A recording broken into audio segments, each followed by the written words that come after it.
It's so good to be here. I went back to Perth over Christmas, saw my mum and dad for the first time in a long time.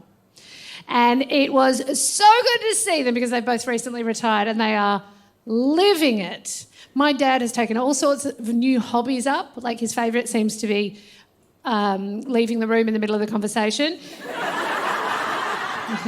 He's really good at it. And I can't wait to be old enough to do that shit. It looks so good. He started this thing where he will not wear a pair of shoes from the shops without tinkering with them first. So at Christmas time, he's wearing this pair of thongs. They're like camo and they're all raggedy around the edge. And I'm like, what's with the thongs, Dad? And he goes, well, I always found thongs a bit too tight. So now I buy them 3 sizes too big and cut them down with secateurs.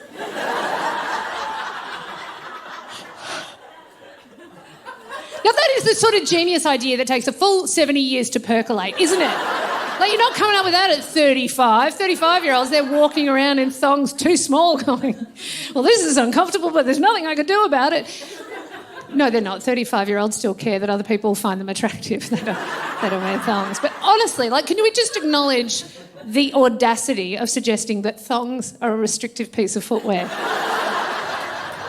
I salute you, Dad. I always found thongs a bit too tight. Did you, Dad? Did you? Anyway, an amazing man. He makes getting older look so good. Like, I know that we're meant to be all gloomy about getting older, but I'm kind of enjoying it. I'm 44, and I'm not saying I'm old, but I have transitioned from choosing my underwear in the morning in case I get lucky to choosing my underwear in the morning in case my luck runs out.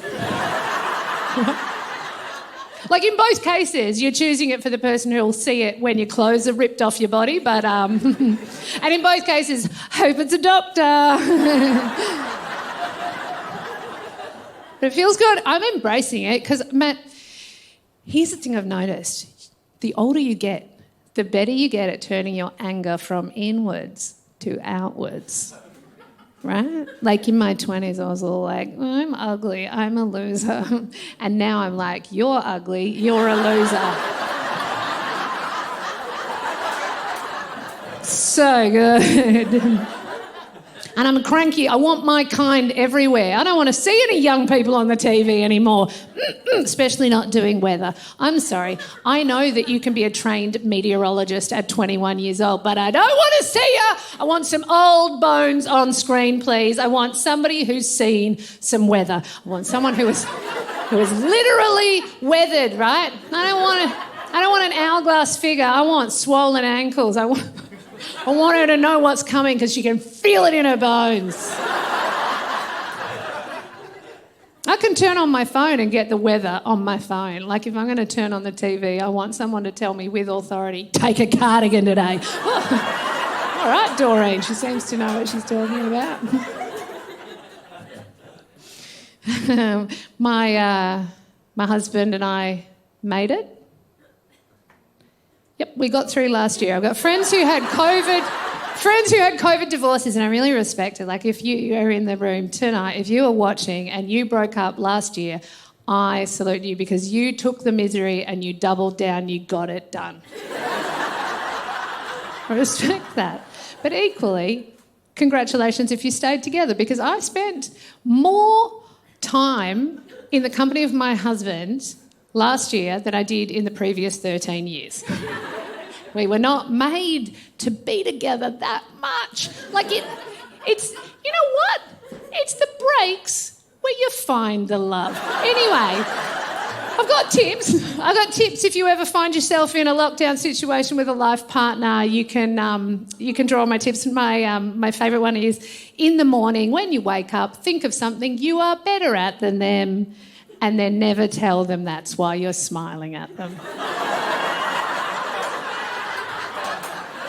And it doesn't even have to be anything important, my friends. It can be the most petty stuff. Every morning of lockdown, I would make the bed, and every morning the fitted sheet would have come off his corner of the bed, and I would put it on and I'd just be like, learn to sleep properly.